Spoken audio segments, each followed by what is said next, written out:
Hi, I'm Don. Welcome to Creaturecaster. Today we're painting another resin miniature from Creaturecaster. This time we're painting Ludgrog. I think this is a character that you could play in the new Judgment Eternal Champions game. Today we're painting the skin, the NMM, and the magenta OSL.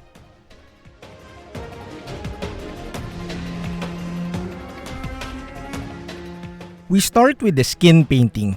This time we're using the airbrush. So I'm using the mountain, a neutral gray color, and airbrushing it over the skin. Then we highlight this with white knight, painting it with the airbrush. I thin the paint roughly around 2 parts paint and 1 part Merlin's medium. I am airbrushing at around 30-ish psi and I'm using a 0.4 needle.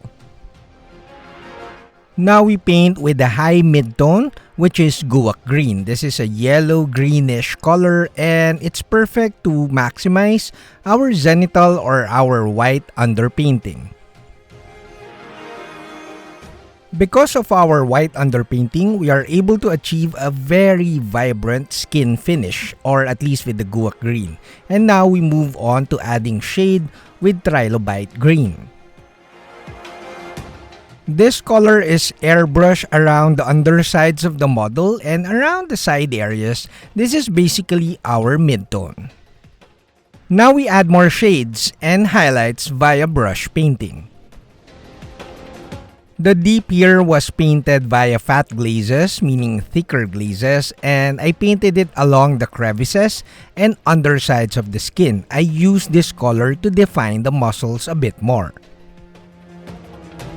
Now we use Brush Hawk. Brush Hawk is a turquoise-ish color, and basically we're using this as a shade, a mid-shade color that will add color depth to your miniature. And then once you're happy with your shades and color depth, we now add like higher highlights with white knight so that we have like a shiny-ish looking skin, which would look great alongside the other parts of the model.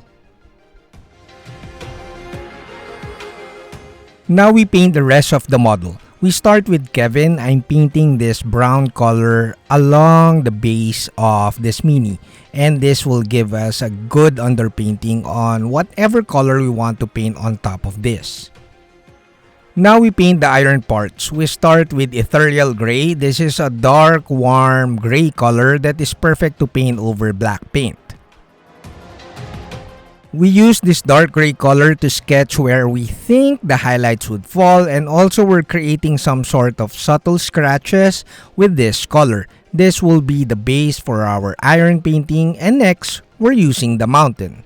The mountain is a neutral gray color and it's a bit bright, and it is practically our pre-highlight color. After painting all the raised areas of the armor parts, we now move on to painting with white knight. This is our highlight color for the iron parts.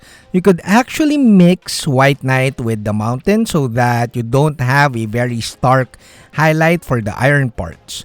However, I decided to use white knight because we will tone this down later with rust effects and some blue glazes to like tone down the highlights and make it more look like iron armor. Now once you're happy with your white highlights, we could move on to painting the rust effects. We start with the red-brown color and paint it along like recessed areas and edges of the armor, basically where you think there will be rust buildup, and also this will serve as our underpainting for the brighter orange rust color. I also used this burning vermilion as our base color for the loincloth. So I painted 2 thin coats, the second coat being painted mostly on the raised areas.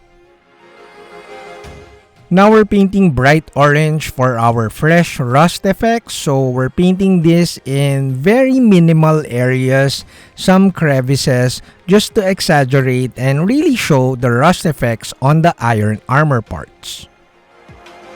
Now to tone down our rust effects and tone down some of our white highlights, we use charred brown. This is a very dark bluish glaze paint that you could paint over the highlight areas towards the shade areas.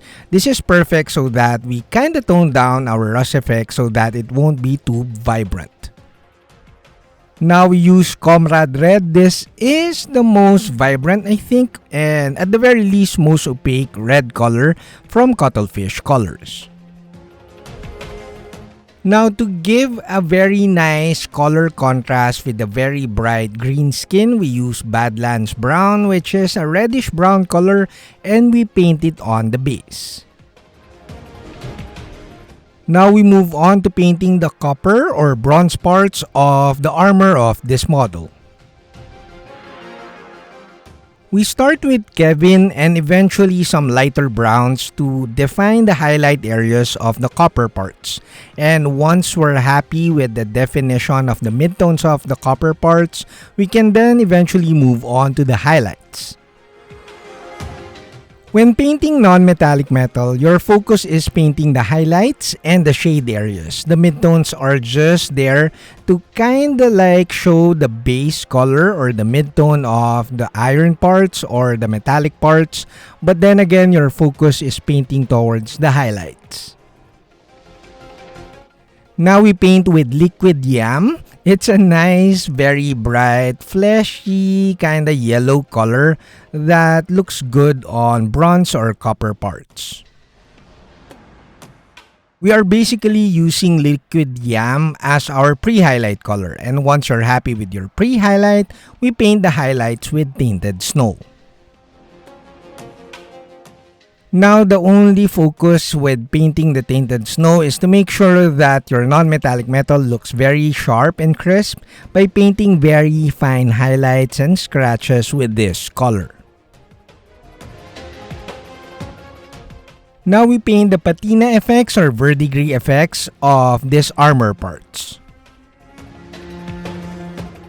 We start by painting brush hawk along crevices and corners and sometimes edges of the armor parts.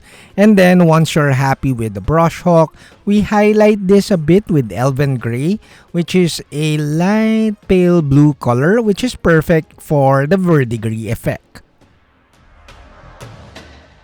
You may highlight the copper or bronze parts a bit more with ivoryish color, colonial white, or even white knight, but I prefer like keeping the highlights of bronze or copper colors a bit less than iron or steel parts. Now you see in the video, we're just finishing the skull parts of the model and we're using Mummy Dust, which is a very nice, very light tan colored paint that is perfect for skulls. Now we finish off the skulls by highlighting it with colonial white. This one is a warm white color and perfect for skulls and horns and even nails.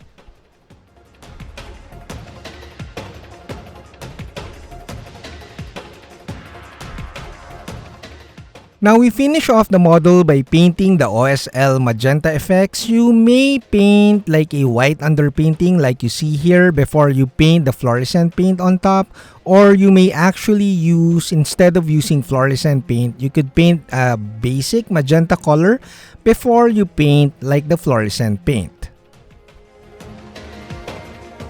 After painting the OSL part with magenta, we now paint the reflections with Kiss and Tell. This color is a glaze paint and it's perfect for applying like the reflections of the OSL.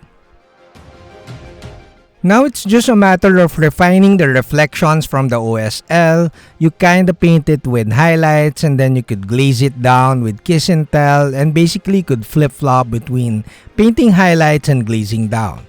And then once you're happy with that, you could move on to painting the core or the main source of light or the highest point of the OSL.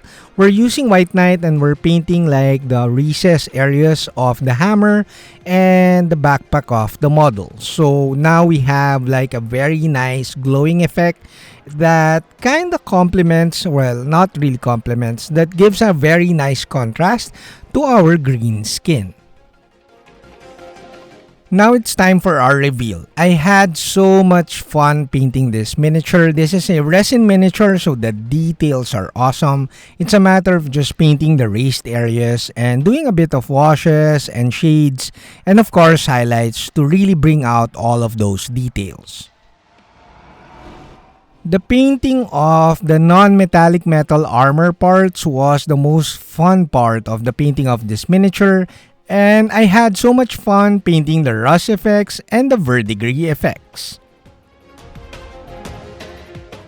I hope you like this video. More painting videos here at Creaturecaster to come. That's it, Pansit!